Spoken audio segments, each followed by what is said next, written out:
morning. How are you all? Now, I know this is advertised as Carl's show today with Mike Brodie, but Carl has literally just come off from a 90-minute show, his Barefoot Broadcast. So he's just... Good morning, Portugal. Sorry. Good Morning Portugal show. And I joined him for that, actually. It was really good fun. And he's literally just taking a moment to... chill out and take a breather before he takes over the hot seat and talks about the title of the show, which is, let me just bring it up now, Transforming Conflict, a Discussion. So you might remember yesterday, we had a conversation. It was me, Carl, and Robert Jardine, and we were talking about the changing nature of politics, how we've changed our own views, and just having a sort of like chinwag about it, really. And I think actually yesterday's show is a really good precursor to today's show, because conflict came up quite a bit, like how do we manage conflict, plus lots of really silly gags and things. We were talking about penises and all sorts of different stuff, but it was a very light-hearted conversation. One of the things that really came up and really marked itself, as far as I can see, was, we all sort of had this idea that we're all trying to save the world in our own ways. We're all trying to fix life. And that there was some real beauty about the common law principles: cause no harm, keep the peace, cause no loss, commit no fraud. So today's subject matter, transformation, seems, like how to have a transforming conflict, the big discussion between Mike and Carl. It seems to really follow on as a theme. So anyway, whilst Carl is still getting himself ready, let's bring Mike on now. Oh, you're ready? Okay, let's bring Mike on anyway. And Carl, have a great show. Oh, I forgot to welcome everyone, by the way, but I can see we've got quite a few people watching. Please do join us in the chat room. Let us know what you think about transforming conflict, and how you've handled it, etc., etc. Let's bring the boys on now.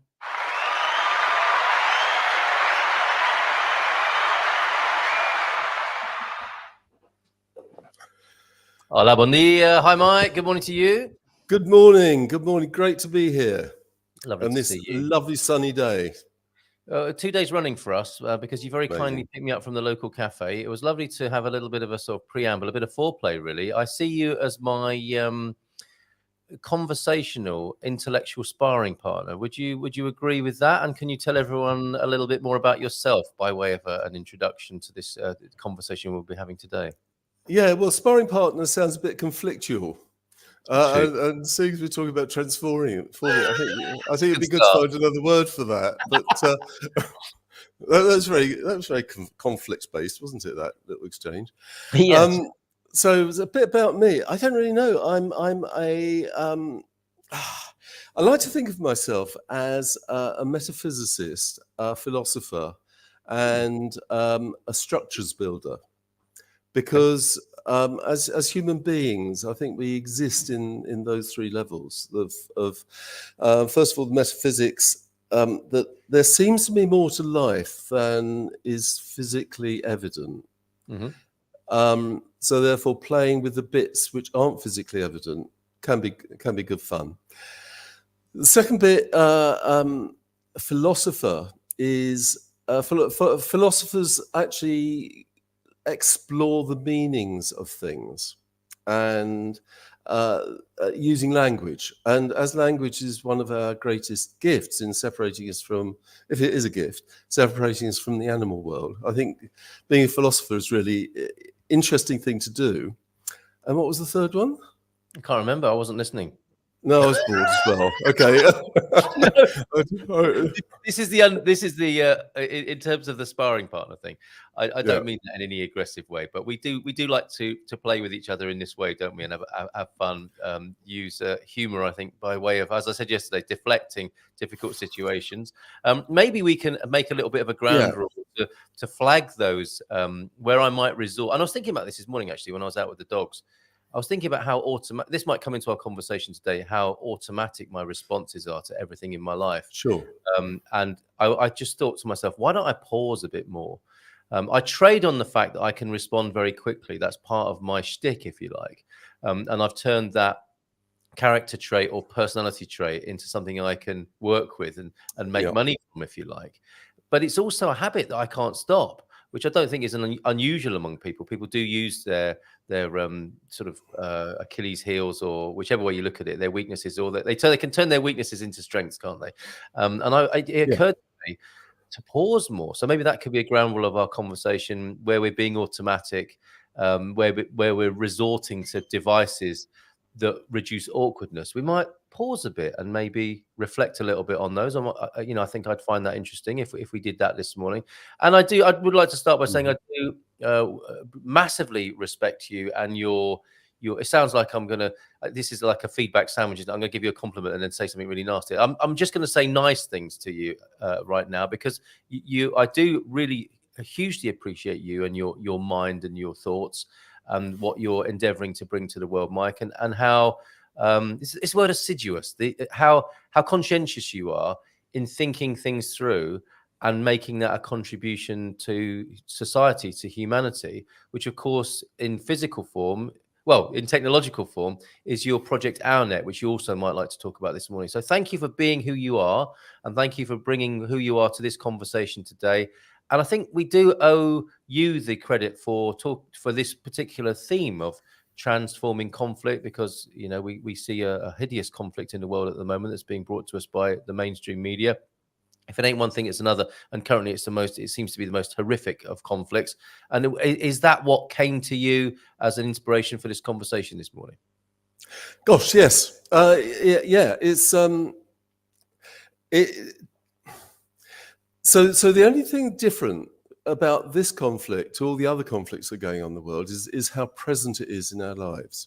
And then there's a question: what made it present in our lives? Because this sort of killing and carnage and etc. is going on all over the world, has done for as long as history has been recorded, and probably well before that. So people going around killing each other and abusing and all that stuff, Destroying each other, destroying each other is not that new.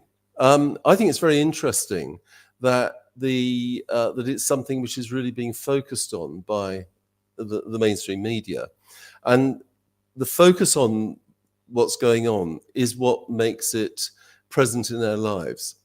Which actually, and what that means is that what's present in our lives is a narrative about what's going on.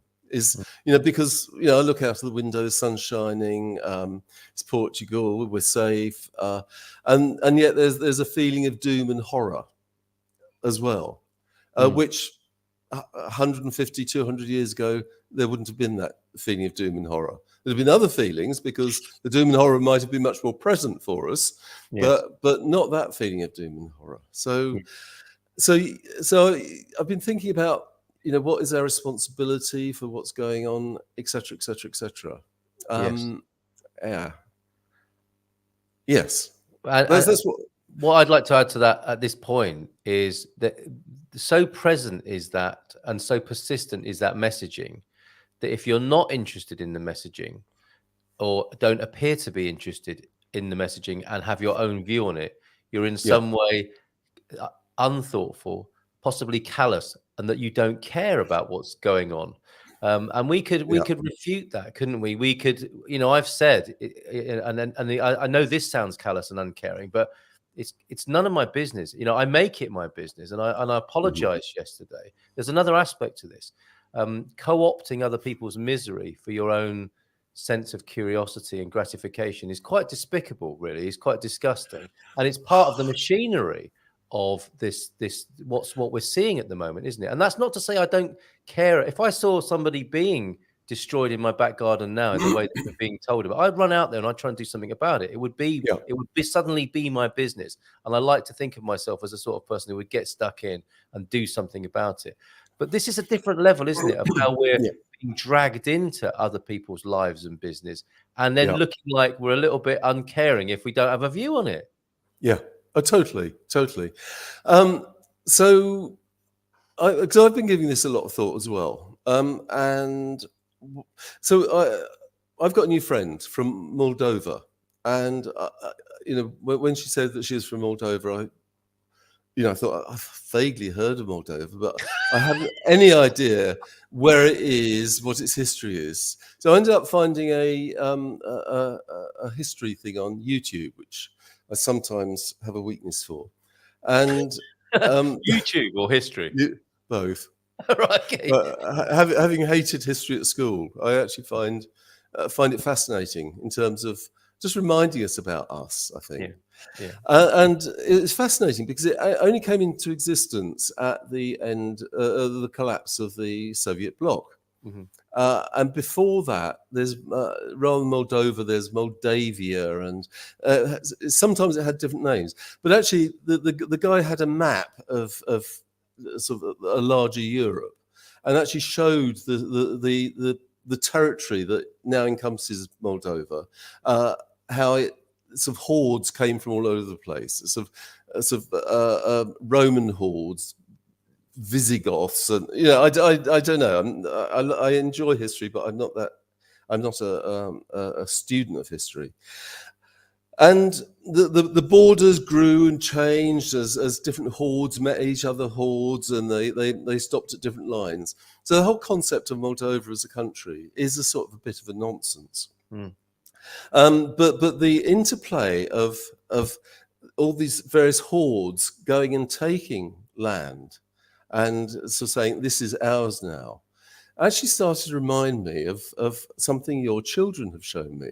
And so What, those little warlords I call my kids? well, absolutely. And it's and I haven't had children myself, but I've had some sort of partial grandparenting input on yours, and I love them very much. But it's been fascinating to see when they started saying, "Oh, it's mine," where they actually started getting the concept of ownership. Yeah, and I was thinking through that, and the tantrums when something that is mine is taken away from me and not allowed me, or and the real strength and anger that goes into asserting ownership. Yeah. And then somehow we socialize that out of them. Yes. But I suspect it's only socialized out of them because I believe very strongly that we are this really uncomfortable mix of being very social, because we depend on each other for survival, explicitly depend on each other for survival. And so therefore we have various ways of playing to that so that we get looked after by our neighbours. But we're also highly competitive as I think we all know. Yes.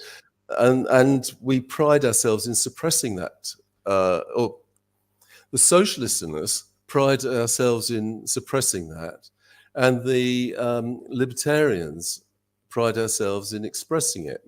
Yes.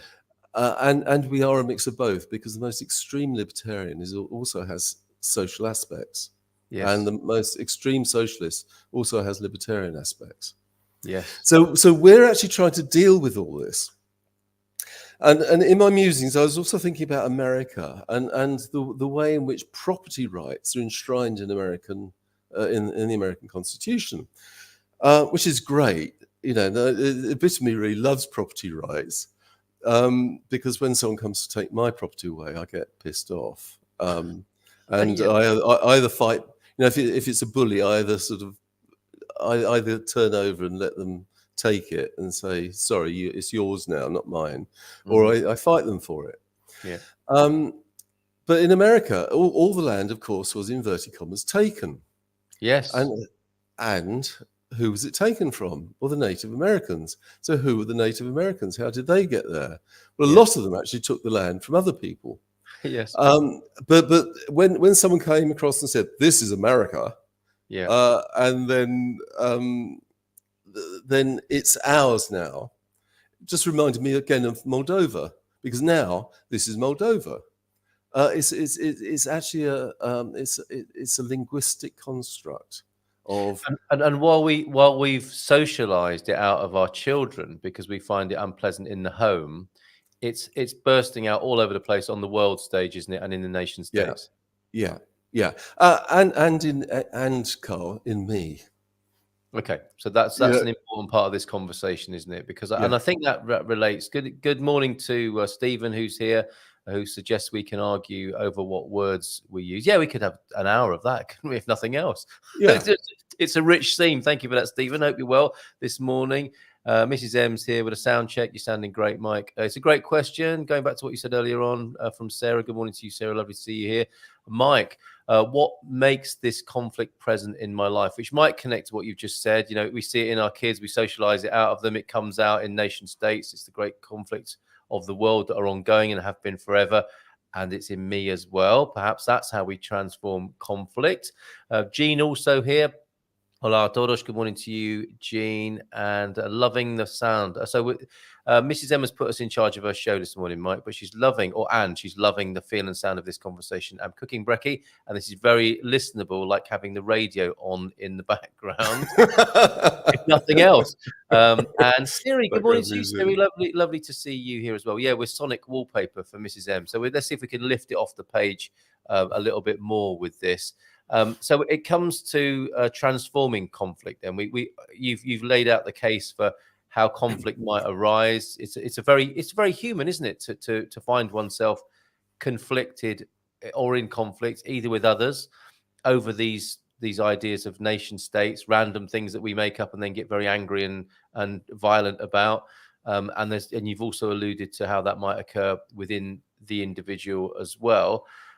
How practically, I mean, you could, with this focus that we've talked about, you could argue that never have we needed so much the technology to transform conflict. Wouldn't it be great if we could grow up, as it were, and move on a little bit? So what are your thoughts on the transformation of conflict? Where can we go from here, having laid it out that that's what we're like? It's natural / normal for humans to find themselves in conflict. But wouldn't it be great if we had some better tools? Because the ones we've got at the moment aren't working that well. Yeah, and as parents, you do have the tools because, people parent in different ways and obviously with different degrees of success, as we know. Yeah. I seem to have disappeared. Am I still there? No, you're still very much there. Yeah, I can hear you, Okay. just as you were. Yeah. Okay. People parent with different degrees of success, and the people that parent, it seems to me, with the greatest level of success, and this is as an observer, and because as you know, I haven't actually done it directly myself, not without being able to run away, which most parents can't. It's actually something about holding love and wisdom in the background, along with that. That if you lash out at your children, then the children learn that lashing out is going to be the way to deal with things. It gets programmed into their little brains that actually the way to deal with conflict is to become the bully as opposed to become to negotiate the way out. And going back to what you said about you and your humour, I'm guessing that your humour is actually a device that you use to diffuse situations which didn't work for you. Yeah. Without you turning yourself into a victim.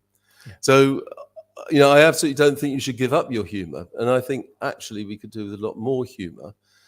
And of course, it's a bit difficult to bring humour to something where death and destruction are being rained down upon a group of people. And it's also, interestingly, that this often goes with human tragedy, though, doesn't it? That first there are the jokes that get shared on WhatsApp that are the what's called dark or black humor, and the kind of soldier humor that it just has to make sense of the horrors of things. And then eventually it does fall to the jesters, doesn't it, to point to the ridiculousness and bring some lightness to the situation. We know that as a device for humanity as well, don't we? That at some point the tears might give way to something else at some point. And it is a really useful thing for humans. Thank God for it. And there's a pace to it as well, isn't there? Of course. Yeah. Interesting. And you're absolutely right. I can see that at school, I was among the smallest kids. I was a late developer, as hard as that might be to believe. I was a late developer, and I found myself in a what I think is quite a brutal situation of, like a single sex boys' school. It was quite a posh one, but still, it was pretty grim. It was a constant adrenal challenge in that sort of social environment. And I must have found out one day that I could push back, if not physically, then with my gob and put someone down or make a joke about someone or something that would lighten the mood or change the direction, like a sort of social sleight of hand, if you like. And I thought, that worked. I'll keep doing that. And of course, just on that note, about how you and I have this shared language of landmark education, don't we? That would be what a survival strategy or a winning formula or those sorts of things. Yeah. And then I would. Great. I mean, it's good to survive. So I have the strategy that I've picked up there. And I thought, well, that works. And you can feel that viscerally, can't you? I survived. Yeah. That's what I did. I'm going to do it again. And then these things can become dysfunctional, can't they? They can become overused, of course. And that's why I was having that thought this morning. It's like, a lot of this I'm doing automatically. I don't think I'm very conscious necessarily about it. And that's easier to observe in other people, isn't it? When you can see someone being consciously there and constantly their winning formula or survival strategy. It's not very authentic, is it? Because it's not a free choice. It's just constant survival. It's a repetition of the survival strategy. So we've got that, and we're able, aren't we, as humans, to, if we want to, be self-conscious about that, or just keep going on automatically and repetitiously, like I observed this morning in myself.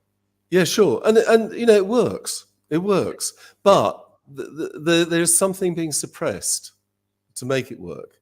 Mm-hmm. And so for me, actually, one of my survival strategies is the way in which I structure everything in my mind, and I can be very logical, and it's a great tool, and I it amazes me that other people can't do it, and I have come to learn that it's not necessarily because they're stupid. It's because they've actually chosen other routes to which they thought worked to help them survive. For me, being a smart ass, basically, really worked.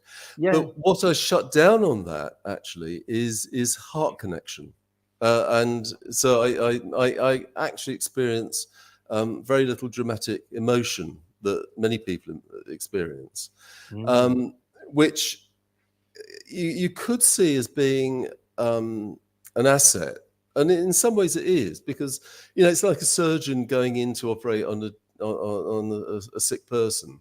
You don't want them to get all emotional about that. You want them to be really clear and expert and focused and very brain centered.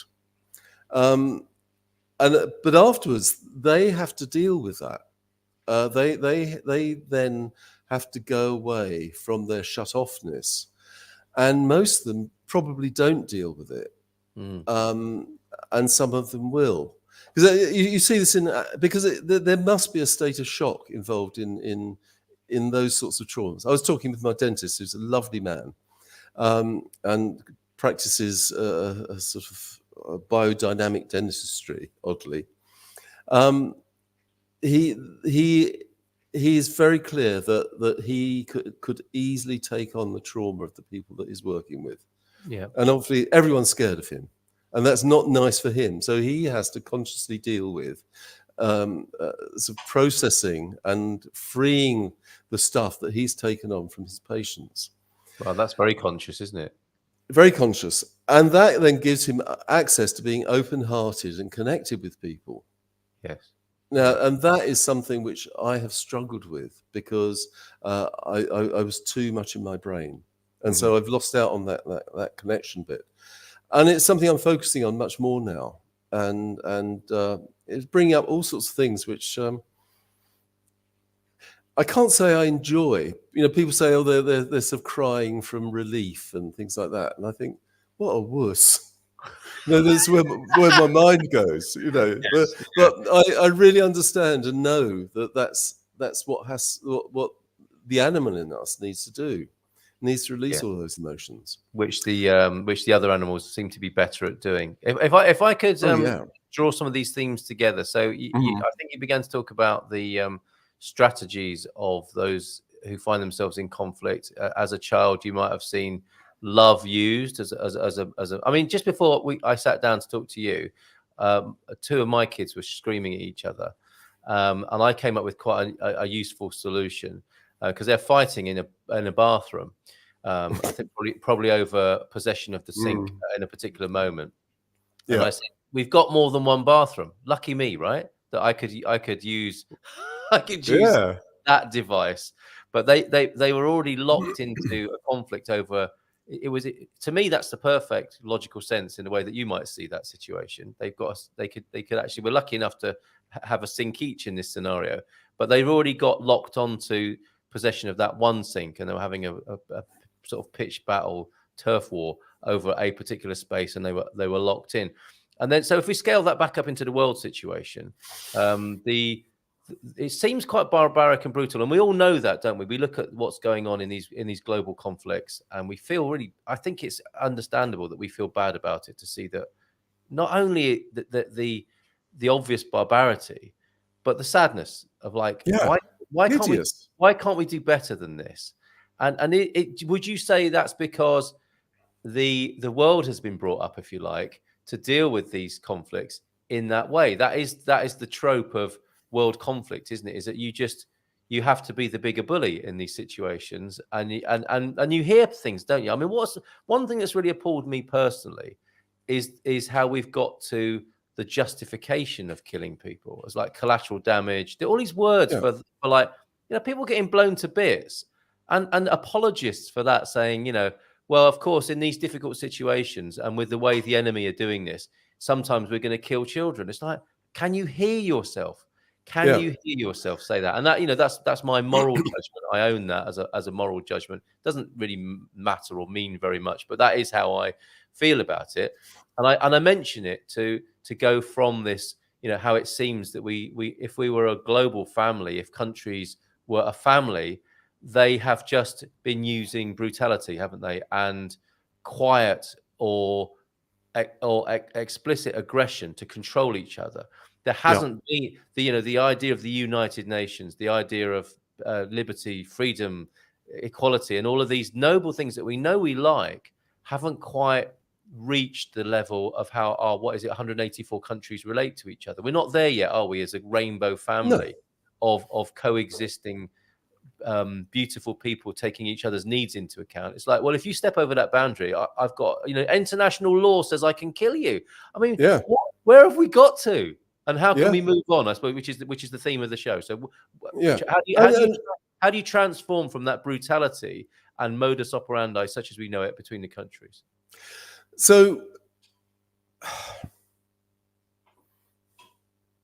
by being adult, by actually growing up ourselves, like you were with your kids. I mean, I don't know how you dealt with this situation. I don't know if you hit them around the head and sort of buried their faces in a sink full of water, or so. There's all sorts of things you could have done, Carl, with them. Knowing you as I do, I guess not. But it's and you attempted to bring, and I say attempted, sort of lovingly, you attempted to bring a bit of wisdom and adulthood to the situation. Yeah, but I also said, "Shut up! I'm about to do a live stream with Mike." Because and that's interesting to me. And as prosaic and domestic as it sounds, that is the utility or pragmatism that can then be scaled up. It's like, I haven't got time for this, and that's another part of this. You do have to have time for this, don't you? You can't just wish it away or resort to shorthands like "shut up" because I've got a live stream I need to do now. If you're going to be grown up about it, grown-upness takes time, doesn't it? Yeah, and it's time and awareness. Because your kids could well have said, "I'm going to tell mummy that you hit me," or something, which they could well have done. I'm sure not yours, Carl, but kids sometimes do that sort of thing. Yeah, and then they bring in a third party who has no actual involvement in that conflict. Yeah. And what's really interesting is this war, actually, the people are the collateral damage. The people on the locality are the collateral damage. The people orchestrating this from both sides, and exactly where the divisions are is to me a bit more difficult to work out. But the people orchestrating this and what they're trying to do is to get support from the people around them. So to say we are right, and so the people who are around them saying you're right, the other is wrong, is all part of the process of actually dehumanizing the other side. Bloody right. Because human beings, I mean, you know, we are pretty nasty, vicious, aggressive things at times. Yeah. But we have the capacity of actually making connection with the other side and actually witnessing. And so, but our tendency is to say, well, they're just animals. They don't deserve to live. Yeah. And you can see that in, you know, slavery, which is still a massive economic thing in the world. You can see it in terms of international relationships. You can see it in terms of race relations. You can see it in terms of religious, you know, just everywhere. The people say, I am this. And this comes back to the whole thing of identity politics, which I think is absolutely fascinating. Absolutely fascinating. Yeah. People say, I am this. And everyone that isn't this is somewhat less and have less rights than people who say they are this. And I think fundamentally that is what is going on. And for us to and you know, I have a tendency no, not a tendency. I always judge and have opinions about absolutely everything. And one opinion I have, which I insist on holding on to, is that my opinions are worth nothing. Right. That actually the only resolution to any issue is through really understanding what the other side is going through. Yeah. And being human.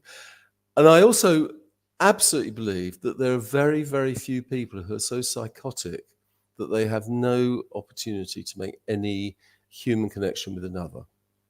I've never come across anyone like that.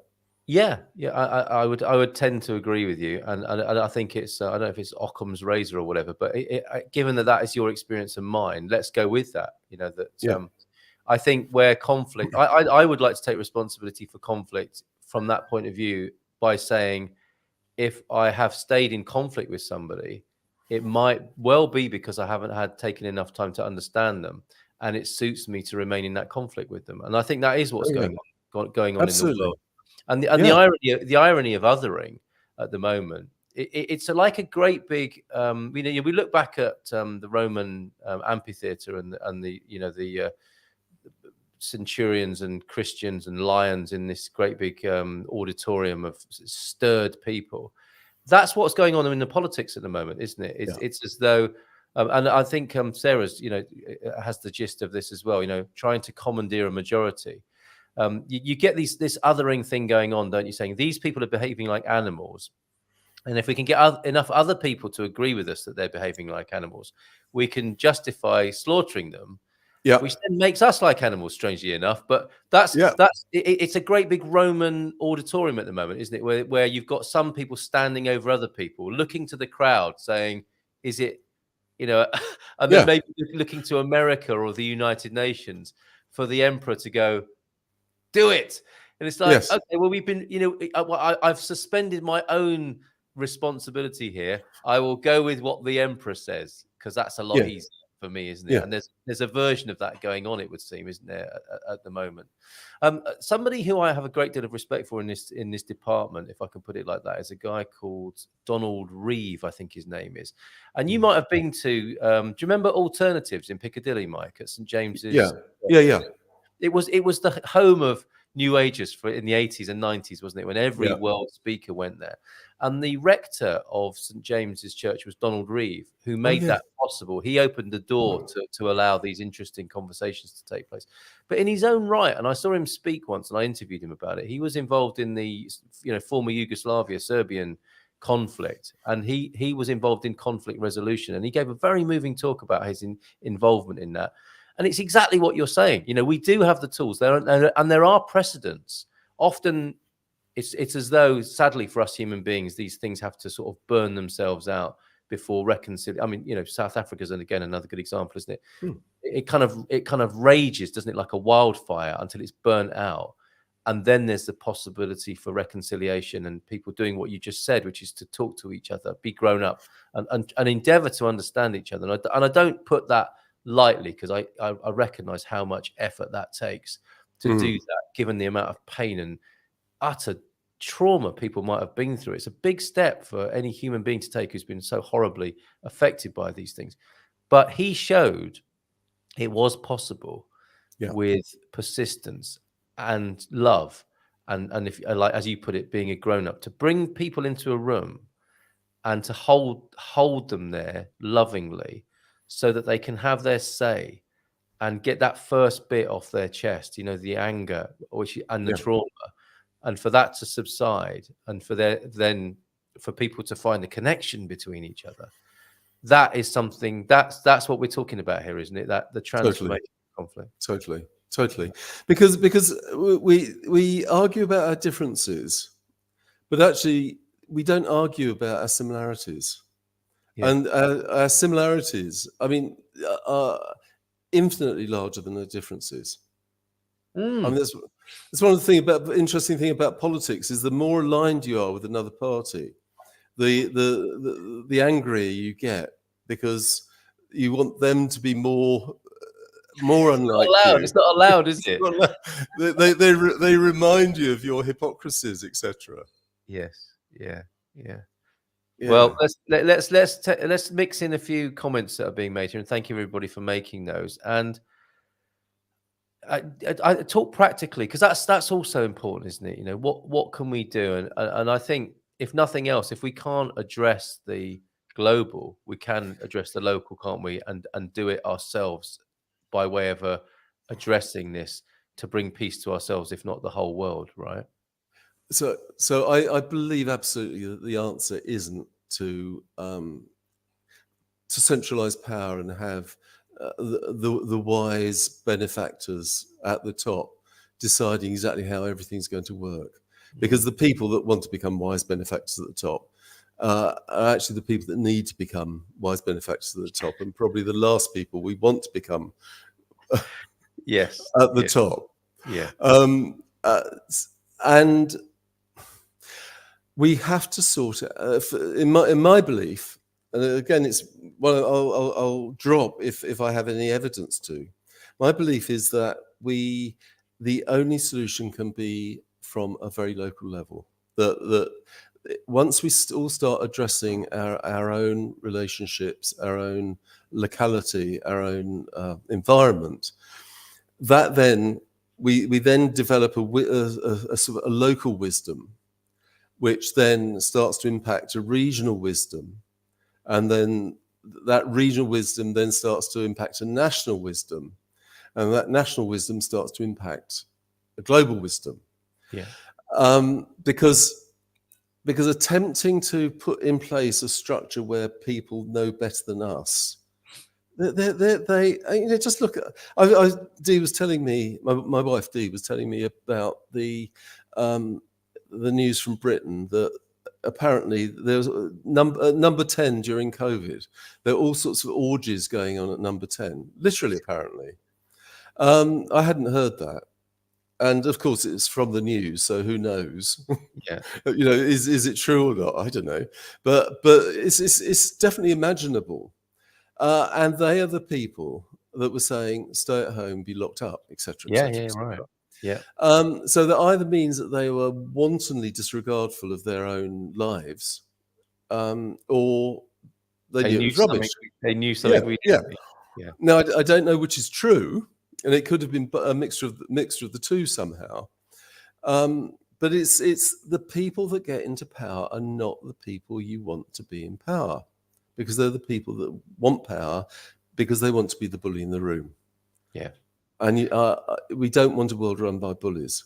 So the only alternative to that is to start to put in place real structures and responsibility on localities worldwide, which tend to bring people together, tend to make people sort out local problems, and starts to give people the wisdom to to be discerning on larger and larger scales. Because somehow we're going to have to deal with the fact that there are 8 million people in the world, and Brilliant. there is never going to be unity. Yeah, that's right. Yeah, for sure. And also the question that goes with that is that why are people so bullyable?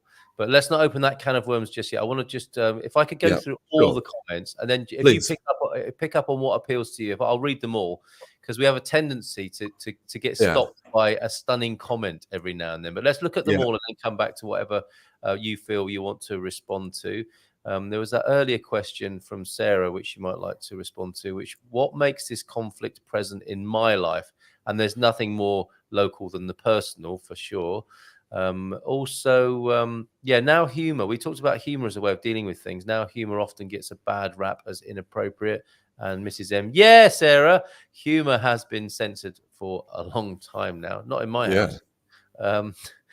D is here and listening. He puts up with all my emotional drama. And I love the way you described that dynamic there, Mike.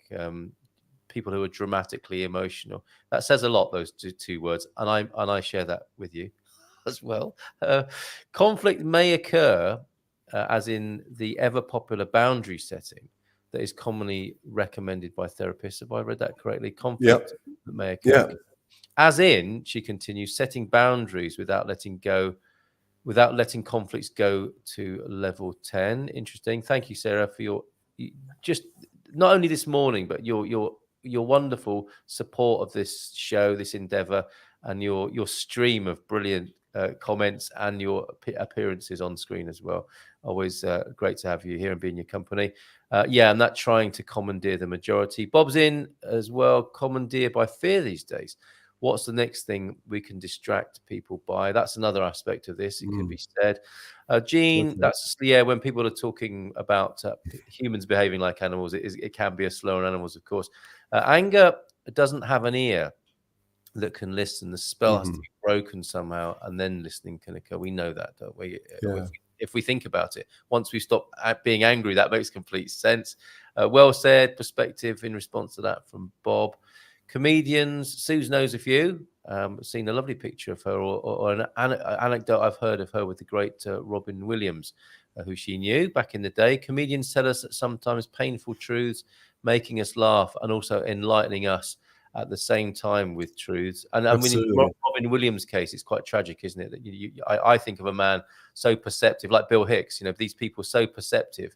It's like they take it for the team, and they can't bear the pain. They're so funny, and at the same time, they can't bear the pain of it all. We spent a lot of time talking about dramatic emotions yesterday. We came up with the tortoise game. There's not enough time to go into that. And Gillian wanted to say hello, but can't make it. Hi, Gillian. Good morning to you. Have a great weekend. So what there appeals to you, Mike, from the comments? So two things. What makes this conflict present in my life? And that is thinking about it and talking about it. Really, that's all it is. Because if you lived in the wood, for me, it's critical that we're responsible for the impact this is having on us. Because it's easy to blame. I can blame the media or the governments or whatever it is. I can blame them all for having it present in my life. But actually, the conflict is because I think and talk about it, and the emotions I create from that thinking and talking is what creates my experience. Now, that's not always easy to manage, to be responsible for it. But what this doesn't need is more and more emotional. It doesn't need people dumping their emotions on these situations that are occurring in the world. Because the more we invest our emotions in a preferred outcome, the worse it's going to be. Because this isn't the place. For me, this isn't the thing to be sorted by emotions. I agree. I think we should have emotions. I think we should have love and respect and not pity, love and respect and sorrow and all those things for the disgusting pain that's going on. But it's not a actually, solution, is it? It's a not the symptom solution. and not a solution, Yeah, isn't it? yeah, Totally yeah, with you on that. And it can easily become, it could become a discussion about, are emotions useful or not? But you only have to look at the results, don't you? It's like, yeah, as humans, we have got this feedback loop, haven't you? So how is that working for us? And one yeah. notable example, we've been to Web Summit together, haven't we? And I don't want to drift into the sort of politics of this, but I mention it because it's a really good example of what you're talking about. Paddy Cosgrave, I think his name is, the founder of Web Summit, was very outspoken, clearly emotionally disturbed by what he was seeing, and said things on Twitter about the situation in Israel, Gaza, and has now resigned. The whole thing, what it's like, how's that working for you? Well, how that worked for him, it would appear, and I know this from my own experiences as well, is if, as you put it, Mike, if I dump my emotions on something, it's not usually the end of it, is it? It's not like when you're emotional, Yeah. you're thinking, well, okay, if I say this thing, like, I absolutely find these people despicable and they shouldn't have done it. You think, okay, well, that's that dealt with. And then you open Twitter up again 2 hours later and you've been cancelled, or you've suddenly got 50 friends of a new kind who you don't really want because you're now associated with a load of people whose other views you don't like. And then friends you thought you had have all dumped you because, like, you can't say that because you find out something about them. And it really doesn't seem to be working. This guy, through his emotional dumping on this situation, and I'm not saying what he said was right or wrong. I'm just noticing the dynamic that occurred in his position as being associated with this event and being so outspoken and so emotionally so. He crashed his own life in that regard and in that department as a result of that. So I don't think, as an example, you're right what you say. It doesn't seem to be working as a response. And what you said, but will it teach him though, Carl? I don't. That's interesting, isn't it? I mean, he knows that, doesn't he? Only he will be feeling the pain of this situation, and then with his God-given, or however one might state that, through his own intelligence, he has the ability to see what led to what and whether he wants to do it again. But we don't always learn that lesson. No. Oh, no. So some people say that's the reason for reincarnation. I don't know. Go. Yes. Because the last time didn't work. I don't know if any of that's true, but it's a nice interpretation. Yeah, thanks, T-Duck, as well. Smash that like button. Cheers. Thank you for being here as well. We'll see you later on, T-Duck. Looking forward to that. Yeah, we're coming into the last little bits. And I know Mrs. M sometimes goes, 3 or 4 hours over her usual limit because it gets so exciting to talk about these things. Maybe she gets a bit emotional and then loses her rational grasp of time. Piss off, she's saying to me. Okay. Exactly. Is biting your tongue a lesson that needs to be learned, Mike? Oh. Yeah. I think it's a step. And it's a step towards mentally starting to know that your opinion doesn't work. And it's only an opinion, right?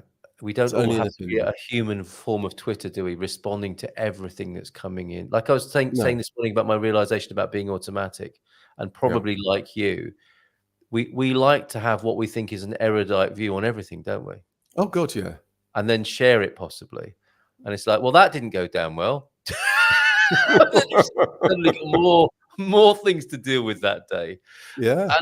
And responding to more to what you said before about bringing it back from. I mean, I'm with you on this problem of centralized control. We've allowed it to happen. We're looking to these so-called leaders with their funny hair and funny chins. I shall be equal in my assessment there. And it makes complete sense to me that it just keeps coming down. I'm going to say, because that's how we've been brought up to think about it. It's down from the top into the more local and ultimately the personal, because that's where this really is, isn't it? And what we've been able to do, a little vignette that came to me while we were talking there is, like a classic husband and wife situation. And there's their relationship is in trouble. You know, there are things they're not talking about. Mhm. And one classic way of dealing with that would be for the man to say to the woman, "Do you mind if we don't talk about this now? I'm just trying to find out what's going on in Israel." And that's where we're at, isn't it? Is that we've got all these distractions. You know, I'm too busy on Twitter to talk about our relationship. There's a terrible world situation going on. I need to give my opinion on Twitter about it and formulate a perfect intellectual response to it. Meanwhile, that person's own personal relationship with their nearest and dearest could be in the same conflict as they're looking at as a remote voyeuristic act in the Middle East. And meanwhile, they've got their own Middle East on their own doorstep of all sorts of passive aggressive territorial disputes that they're not attending to. Yeah. And so bring it back to your kids and the sink. You know, it's Sinkgate.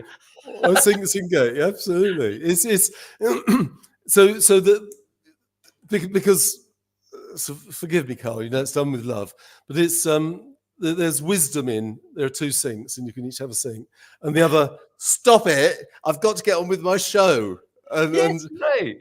and both of those are actually educational for the kids, because they're but it's whether it's the education you want to teach them or not that's the issue, and also allowing them to make their own choices and you know, because they're three complete individuals. They're all going to make totally different choices in their lives, and you've attempted to treat them very equally.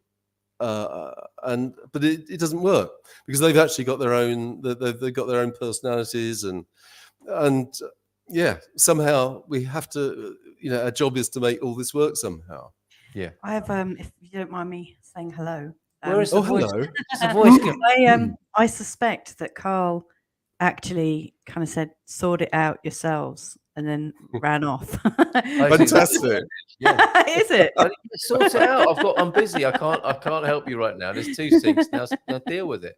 And I lent on the older one to take a position of leadership and responsibility, because I thought that could appeal to him more, to take care of the situation and rise above where he was currently at. Now, you know, that is not taking the time to deal with it. And I'm minded now to go see what happened and see what we can learn from it and have a little bit of a debrief after the show. And this is connected with it. You know, what Bob's sharing that Viv says, you don't have to respond to everything all the time. Now, that's a particular version of it. I didn't have the time, but I can make the time now, can't I? When we finish talking, I can make the time. And I think our human tendency is not to make the time, because, as you said, I think, like, it isn't comfortable, is it? I mean, it is conflict after all. We don't like it, and our tendency is to go get distracted away from that pain rather than embrace it and the potential that's in it. And that's another thing I really love about you and respect you for, is that you do make time for conflict. That's not the right way of putting it, but, you know, if you see something that needs attending to, because even though it's uncomfortable, it might be better in the long term to deal with it. That is very much a part of what I see in you and what you're about in life. Well, thank you. And maybe that's the invitation we can leave floating here. And I think as our guest, it's down to you. Yeah, go on, Mrs. I've just got another final thought, that we also try and deal with conflict according to the capability of the person we're dealing with. So, for instance, like what Carl was saying about how we would appeal to our eldest to stand in his magnificence in some way and take some responsibility. We do that because we know he's old enough to understand all of those words, whereas our almost five-year-old isn't quite there yet.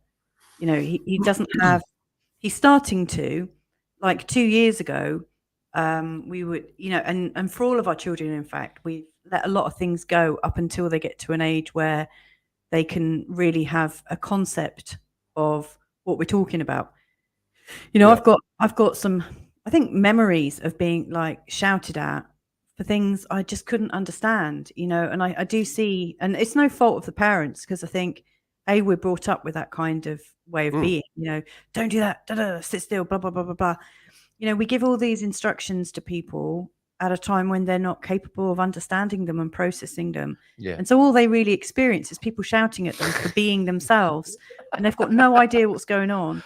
And Yes. so, how Carl will have dealt with them today in 2 years' time would be dealt with really differently. So, for instance, in 2 years' time, we'd probably yell at the 5-year-old as well, the almost 7-year-old, and say, "Come on now, it's time to shape up a bit." I think the 5-year-old is thinking to himself, I'm really glad they think I'm a lot more immature than I actually am. Yeah, but we're on to him, aren't we? Well, I mean, I was actually going to make faster. I was actually going to make that point. Is that we don't respond to them in the level they are capable of taking. We respond to them at the level we think they're capable of We'd taking. like Yes. them to be. Yeah, We'd like yeah, them Yeah, to be. yeah. And We have to review that very regularly, Mike. That's a really good point. Because our 4 to 5-year-old is definitely he's definitely on easy street at the minute. Yeah. We do to each other, for God's sake, don't we? As adults, we talk to each other in terms of how we'd like each other to be, rather than what's really going on, and that again is another fertile ground for conflict, isn't it? That that God, I also think that translates into not just our children, but the people around us. There are people that have got no concept of some of the things that you guys are talking about. Why should they? Yeah, exactly.